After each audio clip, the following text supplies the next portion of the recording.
আজি কিছুদিনৰ পৰা কিছুমান কথাত মানে মোৰ খুব চিন্তাত লাগি আছে, যিবোৰ কথা মানে মোৰ ক'বলৈ খুব মন গৈছে, কিন্তু ক'বলৈও মই পোৱা নাই। বিশেষকৈ কালিৰ পৰা মোৰ মূৰত আৰু কিছুমান কথা লাগি আছে। বিশেষকৈ বিজেপিৰ বিধায়ক, হোজাই সমষ্টিৰ বিধায়ক শিলাদিত্যই কালি যি মন্তব্য কৰিলে, সেই মন্তব্যৰ পিছত মোৰ আৰু কথাবোৰ মূৰত লাগি আছে। আৰু সেইবোৰ কথা আচলতে টেলিভিজন চেনেলৰ জৰিয়তে, টেলিভিজন চেনেলটো মোৰ ব্যক্তিগত চেনেল নহয়, ৰাইজৰ চেনেল, সেইবোৰ কথা টেলিভিজন চেনেলত ক'ব নোৱাৰি। কিন্তু মোৰ ফেচবুকৰ একাউণ্টটো মোৰ নিজৰ ব্যক্তিগত একাউণ্ট, গতিকে এইটো মোৰ নিজৰ ব্যক্তিগত মতামত, এইটো আছাম টক্সৰ মতামত নহয় বা কোনো ৰাজহুৱা মন্তব্য নহয়, মোৰ ব্যক্তিগত মতামত। শিলাদিত্যই কালি তাৎপৰ্যপূৰ্ণ কথা কিছুমান কৈছে, যিবোৰ কথাক লৈ মোৰ কিছুমান প্ৰতিক্ৰিয়া মই প্ৰকাশ কৰিব বিচাৰোঁ যে মোৰ নিজৰ মনত উদনি লাগি আছে। কথাখিনি মই ঘৰত আলোচনা কৰিছোঁ, মোৰ ল'ৰাৰ লগত আলোচনা কৰিছোঁ, মোৰ পৰিবাৰৰ লগত আলোচনা কৰিছোঁ, মোৰ ছোৱালীৰ লগত আলোচনা কৰিছোঁ, আৰু কথাবোৰ ক'বলৈ খুব মন গৈছে। সেয়ে মই ভাবিছোঁ যে ফেচবুক যোগে মই ৰাজহুৱাভাৱে কথাখিনি কোৱাটো অতিকৈ প্ৰয়োজনীয় হৈ পৰিছে বাবে মই ৰাজহুৱাভাৱে কথাখিনি ক'বলৈ ওলাইছোঁ। প্ৰথম কথা হৈছে গো মাংস নিষিদ্ধকৰণ। গো মাংস নিষিদ্ধকৰণৰ নতুন ইছ্যু এটা এতিয়া আহিছে, আৰু আজি অৱশ্যে মাদ্ৰাজ উচ্চ ন্যায়ালয়ে 4 সপ্তাহৰ বাবে ইয়াত স্থগিতাদেশ জাৰি কৰিছে। কিন্তু সেইটো পিছৰ কথা। কিন্তু কেন্দ্ৰীয় চৰকাৰে এটা সিদ্ধান্ত গ্ৰহণ কৰিছে যে প্ৰিভেনশ্যন অফ ক্ৰুৱেলিটি অফ এনিমেলৰ ক্ৰুৱেলিটি, মানে এনিমেলৰ ওপৰত যি নিষ্ঠুৰতা, জীৱ জন্তুৰ নিষ্ঠুৰতা, তাক ৰোধ কৰাৰ নামত গো মাংস বিক্ৰী কৰাৰ ক্ষেত্ৰত কিছু নিষেধাজ্ঞা আৰোপ কৰিছে। অৱশ্যে কেইবাখনো ৰাজ্যত ইয়াৰ প্ৰতিবাদ কৰিছে। আনকি মেঘালয়ত ইতিমধ্যে ইয়াৰ বিৰোধিতা হৈছে, আমাৰ চুবুৰীয়া ৰাজ্য। মই নাভাবোঁ যে মেঘালয়, নাগালেণ্ড, মিজোৰামত আজি এইবোৰ বন্ধ কৰিব পাৰিব। মই নাভাবোঁ যে অসমতো ইয়াত বন্ধ কৰিব পাৰিব। কিন্তু ইয়াত মই কিছুমান প্ৰশ্ন সন্মুখলৈ আহিছে। এতিয়া প্ৰশ্নটো এনেধৰণৰ আহিছে যে যদি আমি জীৱ জন্তুৰ প্ৰতি নৃশংসতা প্ৰদৰ্শন কৰাৰ নামত, জীৱ জন্তুৰ নামত আমি নৃশংসতা প্ৰদৰ্শন কৰাৰ নামত আমি গো হত্যা নিষিদ্ধকৰণ কৰিব বিচাৰিছোঁ। জীৱ জন্তু মানে কেৱল গো হত্যা নহয়, জীৱ জন্তু মানে কেৱল গো হত্যা নহয়, জীৱ জন্তু মানে বহুত আছে। মই নিজে এজন হিন্দু ধৰ্মাৱলম্বী লোক। মই গো মাংস ভক্ষণ নকৰোঁ, বা মোৰ নিচিনা বহু হিন্দু ধৰ্মাৱলম্বী লোকে বন্ধ কৰি দিয়াচোন, মোৰ নিচিনা বহু হিন্দুভাষী লোকে গো মাংস ভক্ষণ নকৰে, সেইটো বেলেগ কথা। কিন্তু কথা হৈছে মই নিজে চিকেন খাওঁ, মই বিশেষকৈ লোকেল চিকেন খাওঁ, কেতিয়াবা খাচী পাঠাও খাওঁ, আজিকালি মাছো খোৱা আৰম্ভ কৰিছোঁ। কিন্তু প্ৰশ্ন হৈছে যে মই যেতিয়া লোকেল চিকেনটো মই কাটিবলৈ দিওঁ, সেইটো জানো মোৰ নৃশংসতা নহয়? মই যেতিয়া মাছ খাওঁ, সেয়া জানো নৃশংসতা নহয়? মই তেজপুৰত আছিলোঁ, তেজপুৰত থকা অৱস্থাত এটা সময়ত আমি শিলঘৰীয়া মাছ নিয়মিতভাৱে খাইছিলোঁ। মোৰ দেউতাহঁতে ভালুকপুঙত শিলঘৰীয়া মাছ মাৰিছিল আৰু আমাৰ ঘৰত আনিছিল। শিলঘৰীয়া মাছ খাই আমনি পাইছিলোঁ।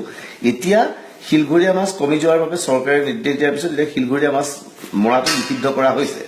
গতিকে শিলঘৰীয়া মাছ মৰাটো নিষিদ্ধ কৰা হৈছে।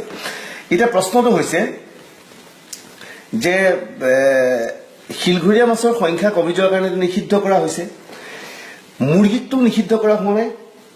মুৰ্গীটো মই খাই আছোঁ, মোৰ চকুৰ আগতে মুৰ্গীটো কাটা হৈছে। মুৰ্গী নিষিদ্ধকৰণ কৰা হোৱা নাই। গতিকে চৰকাৰখনে যদিহে সঁচাকৈ জীৱ জন্তুৰ ওপৰত যি ক্ৰুৱেলিটি চলিছে, নৃশংসতা চলিছে, তাক বাধা দিব বিচাৰিছে, তেনেহ'লে কেৱল গৰুৰ মাংস কিয় বন্ধ কৰি দিয়ক? ছাগলীৰ মাংস কটাটো বন্ধ কৰি দিয়ক, মুৰ্গীৰ মাংস কটাটো বন্ধ কৰি দিয়ক, মাছ কটাটো বন্ধ কৰি দিয়ক। আমি মাছ মাংস কোনেও খাব নালাগে। শিলাদিত্য ডাঙৰীয়াই কালি খুব ডাঙৰ কথা এটা কৈছে যে গৰু হৈছে আমাৰ ভগৱানে বিচৰণ কৰা এটা প্ৰাণী, আৰু ইয়াক ভগৱানৰ লগত তুলনা কৰিছে। মই নাভাবোঁ আমি কোনোবাই গৰুক ভগৱানৰ নিচিনা তুলনা কৰোঁ। যদি ভগৱানৰ নিচিনা গৰুক ভাবোৱেই, সেই গৰুটোৰ পিঠিত কান্ধত হাল লৈ পেলাই পথাৰত কোবাই তাক আমি খেতি কৰাওঁ, আৰু ভগৱানক আমি এনেকুৱা কষ্ট দিওঁ।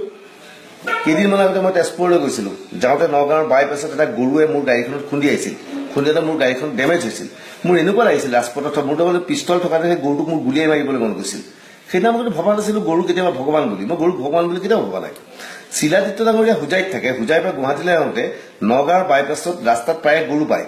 মই আহ্বান জনাম, ফেচবুকৰ বন্ধুসকলকো অনুৰোধ জনাম, শিলাদিত্যই যেতিয়া ৰাজপথে আহি থাকে আপোনালোকে মোবাইল কেমেৰা লৈ চাব, কেতিয়াবা গৰু দেখিলে হাইৱেত তেওঁ নামি পেলাই পূজা কৰে নেকি? অথচ তেওঁ গো হত্যাৰ বিৰোধিতা কৰি কৈছে যে 80 কোটি ভাৰতীয় এইখনত আছে, হিন্দু আছে, হিন্দুৱে গৰু নাখায়, গতিকে গৰু কোনেও খাব নোৱাৰে। গৰুকটো আমি ভগৱান বুলি কেতিয়াও মনা নাই। যদি গৰুক বুলি ভগৱান বুলি মানিলোহেঁতেন, নেশ্যনেল হাইৱেত আমি গৰু কিয় এৰিলোহে? যি গৰুক লৈ পেলাই আমি ঘৰত পোহোঁ, সেই গৰু ৰাজপথত এৰিলোঁ। এতিয়া মোৰ এটা অনুৰোধ এটা হৈছে, ঠিক আছে গৰু হত্যা নিষিদ্ধ কৰিব বিচাৰিছে, খুব ভাল কথা। মই প্ৰধানমন্ত্ৰী নৰেন্দ্ৰ মোদীক আহ্বান জনাব বিচাৰিছোঁ, মই বিজেপি নেতৃবৰ্গক আহ্বান জনাব বিচাৰিছোঁ যে গৰু খোৱাটোৱে নিষিদ্ধ কৰক কিয় গৰুৰ সমগ্ৰ সামগ্ৰী বন্ধ কৰি দিয়ক এই যে আমি যে চামৰাৰ জোতাবোৰ পিন্ধো অধিকাংশ জোতা এইটো গৰুৰ জোতা আমি যে বেল্ট পৰিধান কৰোঁ অধিকাংশ এইটো গৰুৰ চামৰাৰে বনোৱা হয় আমাৰ পাৰ্চ যিবিলাক ব্যৱহাৰ কৰোঁ গৰুৰ পাৰ্চ গৰুৰ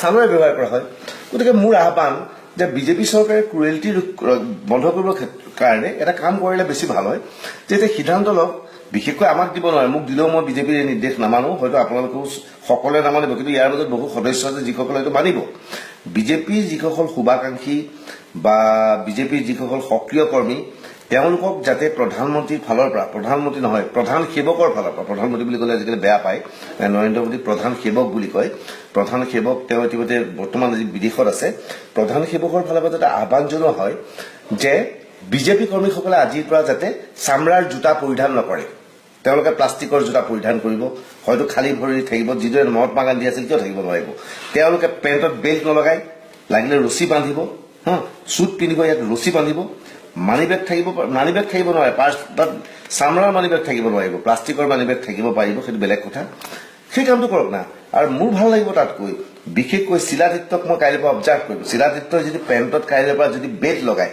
মই লগে লগে প্ৰটেষ্ট কৰিম মই প্ৰতিবাদ কৰিম আমি আপোনালোকেও প্ৰতিবাদ কৰিব শিলাদিত্যৰ যদি পেণ্টত বেল্ট দেখে আপোনালোকে আপুনি বেল্ট কিয় বাছে বেল্টটো গৰুৰ চামৰাৰ বেল্ট হ'ব পাৰে আপুনি বেল্ট পৰিধান নকৰিব টাইট পেণ্ট পিন্ধক বা ৰছী বান্ধি লওক শিলাদিত্যই যদি জোতা পৰিধান কৰে আপোনালোকে প্ৰটেষ্ট কৰিব যে শিলাদিত্য ডাঙৰীয়া আপুনি জোতা কিয় পৰিধান কৰিছে এইটো গৰুৰ চামৰাৰ হ'ব পাৰে শিলাদিত্যই যদি মানি বেগ উলিয়াই আপোনালোকে ধৰিব যে শিলাদিত্য ডাঙৰীয়া আপুনি মানি বেগ কিয় ব্যৱহাৰ কৰিছে সেইটো মোৰ কাঠৰ অনুৰোধ মই কোনো নিৰ্দেশ দিয়া নাই মই নিৰ্দেশ দিব পৰা মোৰ অধিকাৰো নাই গতিকে মোৰ মনত এই প্ৰশ্নবোৰ আহিছে যে গো হত্যা যদি বন্ধ কৰিব বিচাৰিছা কেৱল মাংস কিয় বন্ধ কৰিব বিচাৰিছা গুৰ পৰা হোৱা প্ৰডাক্ট বন্ধ কৰা আজি গো হত্যা বন্ধ কৰিছে কিন্তু মিট এক্সপৰ্ট বন্ধ কৰা নাই প্ৰধানমন্ত্ৰী নৰেন্দ্ৰ মোদীয়ে নিৰ্বাচনৰ প্ৰাক মুহূৰ্তত কৈছিল যে ইউপিএ চৰকাৰৰ দিনত কোৱা হৈছে যে মিট প্ৰডাকশ্যনৰ ক্ষেত্ৰত ভাৰতে অভিলেখ স্থাপন কৰিছে সিদিনা আমি দেখা গ'ল কেন্দ্ৰীয় বাণিজ্য মন্ত্ৰীয়ে সংসদৰ মজিয়াত ঘোষণা কৰিছে যে মিট এক্সপৰ্টৰ যি নীতি সেই নীতি যথেষ্ট ভাল আৰু আটাইতকৈ ডাঙৰ কথা মই এই কথাটো ইমান দিন জনা নাছিলোঁ কালি মোৰ টক শ্ব' এটা আছিল চৰ্চাত মই আলোচনা কৰিছিলোঁ